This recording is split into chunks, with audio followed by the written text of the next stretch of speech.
संयुक्त किसान मोर्चा ने 16 फरवरी को भारत बंद का किया आह्वान। समर्थन मूल्य सहित अन्य मुद्दों को लेकर प्रदर्शन कर किसान सौंपेंगे ज्ञापन। यह सारी तमाम जानकारी संयुक्त किसान मोर्चा के पदाधिकारी ने नगर के सर्किट हाउस में आयोजित पत्रकार वार्ता में दी।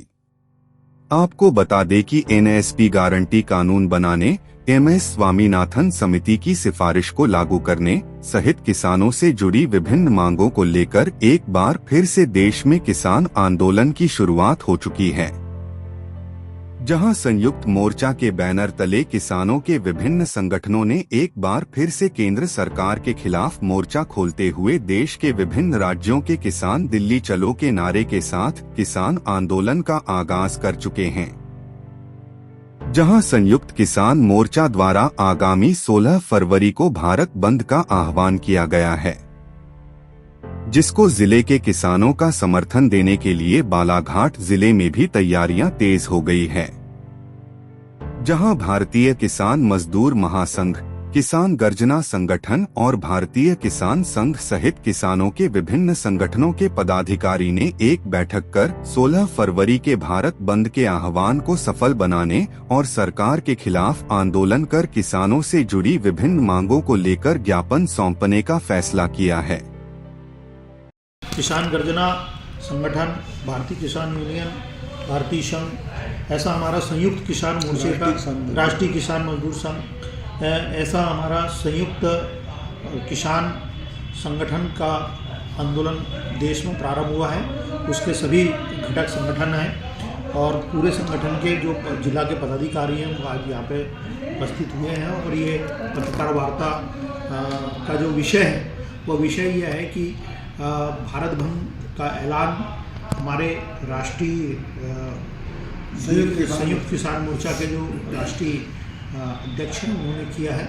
उसको लेकर के आज यहाँ पे हम लोग बैठे हैं। तो जिले में जैसे जो संगठन काम कर रहे हैं ये सारे संगठन उसके घटक संगठन हैं। उसको लेकर के केंद्र सरकार ने जिस प्रकार से गारंटी दी थी और माननीय प्रधानमंत्री नरेंद्र मोदी जी ने किसानों को जो अलग अलग अभी चुनाव हुए हर राज्यों में वहाँ पे अलग अलग प्रकार से गारंटियाँ दिया। जैसे मध्य प्रदेश में चुनाव हुआ तो मध्य प्रदेश के चुनाव में उन्होंने कहा कि किसानों को 3100 रुपया प्रति कुंटल धान का समर्थन मूल्य दिया जाएगा, की खरीदी की जाएगी। दूसरी गारंटी दिया उन्होंने कि 2700 रुपये में गेहूँ खरीदा जाएगा। तीसरी गारंटी यहाँ पे आकर के खुद उनके बड़े पदाधिकारी और सीएम रहे शिवराज सिंह चौहान जी ने, उन्होंने भी कहा कि जो बालाघाट जिला है धान उत्पादक जिला है, रबी का क्षेत्र है और रबी के क्षेत्र की धान की खरीदी जो है सोसाइटी के माध्यम से की जाएगी। लेकिन चुनाव निपट गया, लोगों ने, किसानों ने मिलकर के, आमजन ने मिलकर के उनकी जो जो योजना की गारंटी दिए थे उस पर मोहर लगा करके उनकी सरकार तो बना दी। लेकिन सरकार बनने के बाद में किसानों के धान की फसल की गहानी हो गई। गहानी होने के बाद में धान उपार्जन केंद्रों में खरीदी भी हो गई। खरीदी होने के बाद में उनके खातों में पैसा भी आ गया, लेकिन अभी तक 3100 रुपया नहीं आया है किसी भी किसान के खाते में। उन्होंने जो कहा वो किया नहीं। उसको लेकर के सभी किसान संगठन पूरी देश के अंदर में जो इन्होंने जो कहा है हर प्रदेशों में उसको लेकर के पूरे किसान संगठन जो है आंदोलन की राह में पकड़ लिए हैं। तो उसी आंदोलन की राह में बालाघाट जिले का संयुक्त किसान मोर्चा संगठन, जिसका आज बैठक करके इन मुद्दों के ऊपर में सरकार का ध्यान आकर्षण कराने के लिए 16 तारीख को जो है एक ज्ञापन का कार्यक्रम हमने रखा है। तो पूरे जिले के किसानों के साथ मिलकर के 16 तारीख को एक ज्ञापन का कार्यक्रम रखने के लिए आज ये बैठक आहूत की गई और उसी को लेकर के आज पत्रकार वार्ता रखी गई है, जिसमें धान का 3100 रुपया मूल्य, जो 917 रुपया एक्सेस बचा है वो सरकार किसानों के खाते में डाले।